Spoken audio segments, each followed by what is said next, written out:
what is the difference between these two era, यानी कि आपके जमाने में और ये जो जमाना आप देख रहे हैं द प्रिंसिपल, तो आप उसमें क्या डिफरेंस महसूस करते हैं अभी? बहुत बड़ा सब्जेक्ट है ये, इस पे आप कई घंटे में बोल सकता हूँ, तो लेकिन जो मैंने 2-2.5 साल गुजारे, मुझे आसानी ये कि मैं यहीं पे कैंपस में रहता हूँ और मेरे पास 24/7 टाइम होता है इन बच्चों के साथ टाइम गुजारने का। जो ये बच्चे बहुत अच्छे हैं, इनमें और हम में अगर कहें तो हो सकता है फिजिकल तो फर्क हो कि हम ज्यादा फिजिकली स्ट्रांग थे, प्रॉब्ली उसकी वजह ये थी कि हम गली कूचों में खेलते थे। आजकल का बच्चा ज्यादातर मोर टेक्निकल और यानी गैजेट्स पे होता है, तो इसलिए उसकी वो फिजिकल फिटनेस नहीं होती। लेकिन जहनी तौर पे ये हमसे बहुत अच्छे बच्चे हैं और ये बहुत बेहतर हैं, ये बहुत अच्छे हैं। जी भाई, सॉरी, वाईफाई का थोड़ा सा मसला हो गया था मेरे पास, तो मैंने डायरेक्ट अब लगाया इंटरनेट पे। जी भाईजान। अच्छा, आप वो पूछ रहे थे हमारे यानी 80s के बारे में कि पिटारो में और अभी के उसमें एनवायरनमेंट में, तो ये बच्चे फिजिकली तो इतने स्ट्रांग नहीं है, ये इतने बुरे भी नहीं है, लेकिन हमारे जमाने में, लेकिन अभी जो इंटेलेक्चुअली बहुत अच्छे, ये हमसे अच्छे हैं, इनको चीजों का एक्सपोजर है, बात समझ में आती है, लेकिन इनका जो एक्सपोजर है वो एक लिमिटेड है, सोशल मीडिया टाइप है। हमारी जो नॉलेज थी वो बड़ी वाइड थी।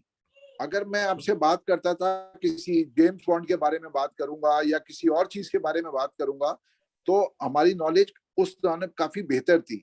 इन बच्चों की स्पेसिफिक सोशल मीडिया के बारे में पूछें आगे पीछे तो ये बताएंगे, वीडियो गेम्स के बारे में बोले तो बताएंगे, लेकिन एक जनरल अवेयरनेस होती है ना दुनिया के बारे में, वो इनकी नहीं होती। बहुत कम है, बताना पड़ता है, पढ़ाना पड़ता है इनको। दूसरी चीज जो है वो सबसे बड़ा चैलेंज है इनके पेरेंट्स। हमारे पेरेंट्स जो थे उनका हम पे बड़ा कंट्रोल था। अभी जो मैं देखता हूँ वो ये देखता हूँ कि ये अदर वे राउंड है। कई केस के अंदर होता है कि बच्चे वालिदैन को कंट्रोल कर रहे होते हैं और फिर हमें वालिदैन को समझाना पड़ता है ये बच्चा आपको गलत बता रहा है। समझ आ जाती है उनको, लेकिन वो जो हमारे वाला पार्ट था, वो वालिदैन वाला जो पार्ट, वो बहुत वीक है। तो वो जो हम कहते हैं कि तरबियत घर से स्टार्ट होती है, वो बिल्कुल वैलिड है। वो हमारे जमाने में थी और अब बहुत कम है। इसकी वजह आपके ख्याल में क्या है? मतलब सोशल मीडिया ज़ाहिर है अभी आ गया है, टेक्नोलॉजी इतनी आगे बढ़ गई, हमारे ज़माने में इतनी टेक्नोलॉजी वगैरह नहीं थी, तो इतनी ज़्यादा पेरेंटिंग की ज़रूरत भी नहीं पड़ती थी। अब जितनी ज़्यादा टेक्नोलॉजीज़ आ गई हैं, इन्फॉर्मेशन इतनी ज़्यादा अवेलेबल है, तो मेरा ख्याल है पेरेंटिंग को भी थोड़ा-सा चेंज होना पड़ेगा इसके लिहाज से, पुरानी वाली पेरेंटिंग अब नहीं चलने वाली। आप बिल्कुल सही कह रहे हैं।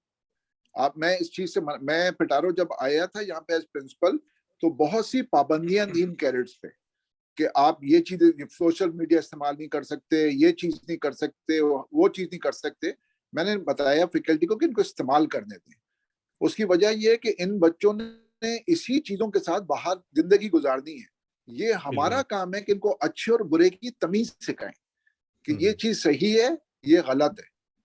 और उसकी बहुत एक मिसाल है कि पिटारो में अभी हमारे पास डिजिटल स्क्रीन्स भी हैं क्लासरूम के अंदर, मैगी बोर्ड्स भी हैं, स्क्रीन्स भी हैं, सॉफ्टवेयर भी हैं, एनिमेशन, यानी जो भी टेक्नोलॉजी आप लेटेस्ट कह सकते हैं उसके साथ हम पढ़ाते हैं। लेकिन उस टेक्नोलॉजी का जो एक्सेस है वो हमने कैडेट्स को भी दिया है।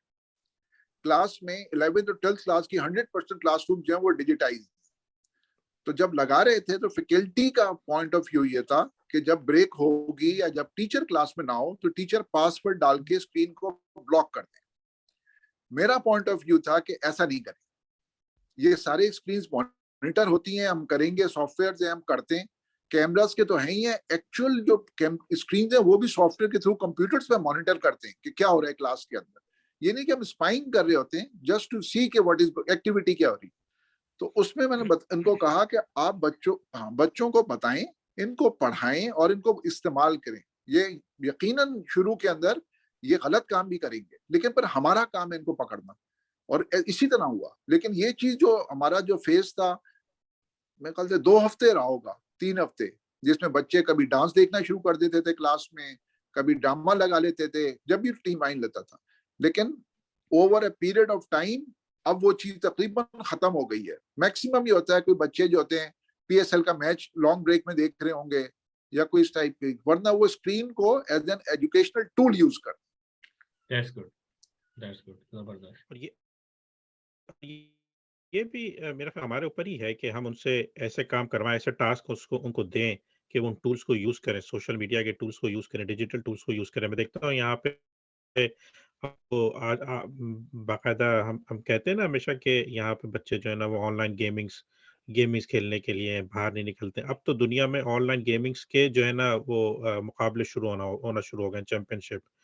आप जो है बैठे ऑनलाइन खेलें दुनिया में दूसरों के साथ, उसकी ऑनलाइन चैंपियनशिप्स हो रही हैं वो बड़े-बड़े, और उसमें it's a big money involve in that also. तो अब देखें उसको किस तरीके से वो जो है ना चीज़ों को अपने बेहतरी के लिए उसको मोल्ड कर रहे हैं। इसी तरीके से जो है बेट कोडिंग हैकिंग के बड़े-बड़े कॉम्पिटिशन्स हो रहे हैं, सेमिनार्स हो रहे हैं जहाँ से दुनिया भर के हैकर्स और कोडर्स को this is how they are turning their digital generation into their own benefits. बिल्कुल ऐसा ही है। और लेकिन वो बात वही है कि सुपरविजन इसमें, अच्छा पिटारो में हमारे पास या पाकिस्तान में जो मैं देखता हूँ हमारे इस टाइप के तालीमी इदारों में जो सबसे बड़ा चैलेंज है वो हम है।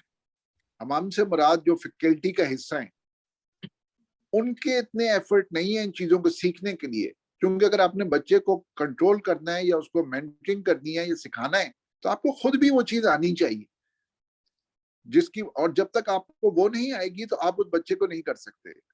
दोबारा से वही पिटारो की मिसाल मैं आपको दे रहा हूँ कि पिटारो के अंदर जब हमने ये सब चीजें लगाई, अभी तकरीबन हर चीज डिजिटाइज है, तो सबसे बड़ा चैलेंज एज प्रिंसिपल मेरे लिए ये था कि फैकल्टी को कैसे स्लाइड पे लगाया जाए। उसके लिए हमने 2 सेशंस में 2 हफ्ते के अपनी ओन रिसोर्सेज पे इन हाउस कोर्सेज भी करवाए, लोगों को इस्तेमाल करना सिखाया कि ये टेक्नोलॉजी इस्तेमाल कैसी होती है, इक्विपमेंट कैसे इस्तेमाल होता है, इसके फायदे नुकसान क्या है, अपलोड प्रोग्राम कैसे होता है, डाउनलोड कैसे होता है, ये अब चीजें कराई हैं। तो ये तकरीबन 1.5 साल लगा, लेकिन अब माशाल्लाह वो चीजें उस लेवल पे आ गई हैं कि टीचर्स आर आल्सो कंफर्टेबल को इस्तेमाल करते हैं और उनको पता है कि क्या होता है।